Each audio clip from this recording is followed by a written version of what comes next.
सबके सामने से तोरा लगे जइबो सबके सामने से तोरा लगे जइबो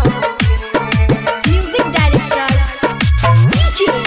ओम दास डीजे। अभी आप सुन रहे हैं आर रिकॉर्डिंग स्टूडियो से। तोहर मरबा सजावैला अइबो छोरी अखिया से अखिया मिलैबो तोहर मरबा सजावैला अइबो छोरी अखिया से अखिया मिलैबो गे जयमाला में पिस्टल से गोली चलैबो गे जयमाला में पिस्टल से गोली चलैबो गे सबके सामने से गोरी तोरा लगे जइबोगे सबके सामने से गोरी तोरा लगे जइबोगे तोहर मरबा सजावैला अइबो छोरी अखिया से अखिया मिलैबो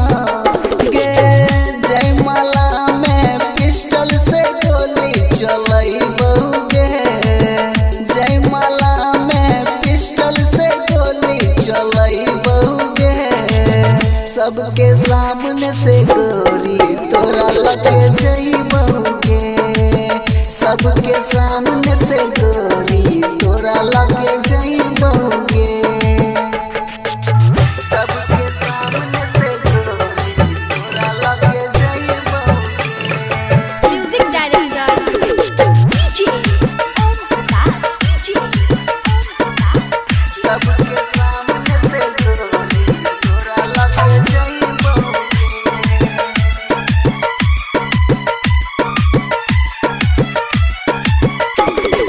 पावर की होई छै उ तोरा देखहिबा सबके सोझा में तोरा अपना बनहिबा पावर की होई छै उ तोरा देखहिबा सबके सोझा में तोरा अपना बनहिबा बोलतो जे सरबा कोना ओकरो हम मारबो शादी वाला कार्ड ऐसे भेजबे पे फाड़बो ऐसे भेजबे पे फाड़बो ऐसे भेजबे पे फाड़बो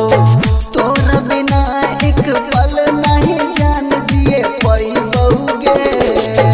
तोरा बिना एक पल नहीं जान जिए पैबोगे सबके सामने से गोरी तोरा लगे जइबोगे सबके सामने से गोरी तोरा लगे जइबोगे सबके सामने से गोरी तोरा लगे म्यूजिक डायरेक्टर डीजे ओम दास डीजे ओम दास डीजे। सबके सामने से गोरी तोरा लगे जइबोगे अभी आप सुन रहे हैं आर रिकॉर्डिंग स्टूडियो से। मिलतौ ने हमरा जैसन तोरा लभर गे साथ हमर रहबे त नहीं छै केकरो डर गे मिलतौ ने हमरा जैसन तोरा लभर गे साथ हमर रहबे त नहीं छै केकरो डर गे इंद्रदेव माही के समझे नहीं कायर जला देबै दुनिया हम छियै गे फायर हम छियै गे फायर